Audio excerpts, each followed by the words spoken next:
எத்தனை சாமி வந்ததையா, இது எந்தெந்த சாமி தந்ததையா,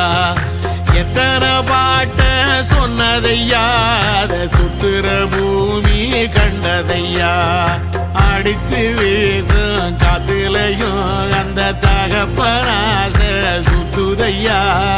பிடிச்சு பூக்கும் விதையிலும் ஒரு வம்சத்து கதையே உள்ளதையா, 100 தலைமுறை சேர்ந்து செதுக்குன ஈர நலம் இது பாறையா, வாழும் வரையிலும் நீயும் விதைக்கிற கடமை இருக்கு கேளையா, கோடி விளக்காயேந்தி கிடந்த வீடும் இருண்டது ஏனையா, மாட விளக்கா நீயும் வரத்தான் வீடும் ஏங்கி நிக்குதையா.